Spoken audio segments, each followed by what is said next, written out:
राहणारा भिवंडीचा आहे. त्याने गुन्हे शाखेकडे तक्रार दिली होती की त्याची 70 लाख रुपये घेऊन मंत्रालयात नोकरी लावतो किंवा महसूल वन विभागात नोकरी लावतो म्हणून फसवणूक केली होती. त्या अनुषंगाने नारपुली पोलीस स्टेशनने तो गुन्हा दाखल केला. त्या गुन्ह्याचा तपास गुन्हे शाखा घटक 2चे पोलीस निरीक्षक शीतल राऊत आणि त्यांची टीम यांनी ACP शेखर बागवे यांच्या परिश्रमामध्ये तपास सुरू केला.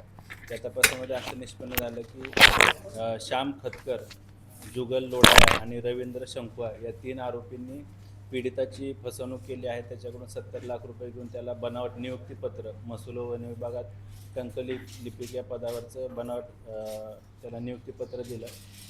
त्या अनुषंगाने 3 आरोपींना अटक केलेली आहे. या 3 आरोपींचा पोलीस कोठडी रिमांड उद्यापर्यंत आहे. त्याचबरोबर आरोपी श्याम खतकर याच्याविरुद्ध 9 गुन्हे यापूर्वी दाखल आहेत.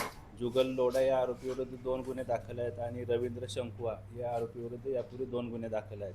2023ला जुगल लोढा याच्याविरुद्ध वर्तकनगरला एका पीडितेने याच पद्धतीनं त्याची फसवणूक केल्याप्रकरणी त्यानं आत्महत्या केली होती पीडितानं. त्या अनुषंगानं आत्महत्यास प्रवृत्त केल्याप्रकरणी गुन्हा दाखल आहे. त्याच्यामध्ये लोढा या आरोपीला अटक करण्यात आलेली होती.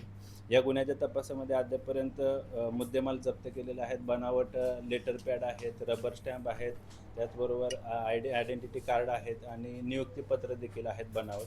त्या अनुषंगानं आम्ही अधिक तपास करत आहोत. गुन्ह्यामध्ये बराच मुद्देमाल जप्त करण्यात आलेला आहे.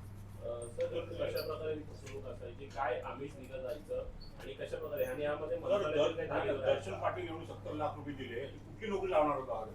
त्याला लिपिक आणि टंकलिपिक किंवा लिपिक या पदावर वन विभागात महसूल विभागात नोकरी लावतो असं त्याला बनावट नियुक्तीपत्र देखील त्यांनी दिलं होतं. यांची मोडच अशी आहे की हे सुशिक्षित बेरोजगार यांना हेरून त्यांच्याकडून पैसे घ्यायचे, त्यांना आमिष दाखवायचे की तुम्हाला आम्ही नोकरी लावतो आणि त्या अनुषंगाने त्यांचे जे काही प्रश्नपत्रिका असतील किंवा उत्तरपत्रिका त्याला पोस्टाने घरी पाठवायचे हे आरोपी विक्टिमला किंवा त्या पीडिताला. त्याच्यानंतर त्याला काही दिवसानंतर त्याला नियुक्तीपत्र देखील देण्यात यायचं. सर नेमकी आतापर्यंत किती जणांची अशा प्रकारची फसवणूक झाली, किती प्रकरणं समोर आलेत, त्या काळात अजून काही प्रकरणं समोर येतील का? सध्या आमच्याकडे दर्शन पाटील याच्या फिर्यादीवरून गुन्हा दाखल झालेला आहे. तर तसेच या तपासामध्ये अजून 8 विक्टिम किंवा पीडित सुशिक्षित बेरोजगार आहेत. ते देखील आमच्याकडे अप्रोच झालेले आहेत. त्या अनुषंगाने तपास सुरू आहे. त्याचबरोबर काल मुंबईत कपरेट पोलीस स्टेशन येथे देखील यांच्यावर गुन्हा दाखल झालेला आहे.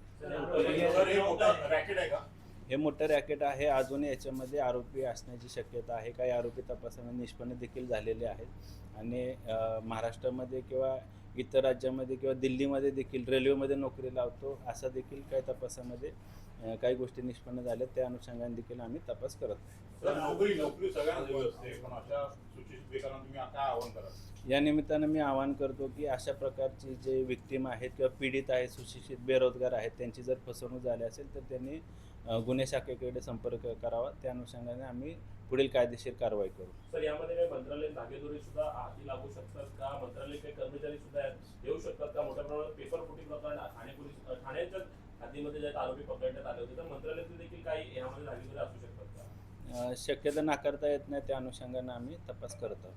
सर जे आय कार्ड वगैरे बनवण्यात आले आहेत त्या मागे पोलीस सूत्रधार आहेत का? काही प्रिंटर्स काही जप्त वगैरे करण्यात आले आहेत का? बरोबर आहे. ज्या ठिकाणी त्यांनी बनावट नियुक्तीपत्र असतील, आय कार्ड असतील किंवा जे रबर स्टॅम्प ज्या ठिकाणी बनवलेले आहेत त्या बनवणाऱ्यांचा किंवा ते उत्पादन करणाऱ्यांचा काही या गुन्ह्यामध्ये सहभाग आहे का? त्या अनुषंगाने देखील आमचा तपास सुरू आहे.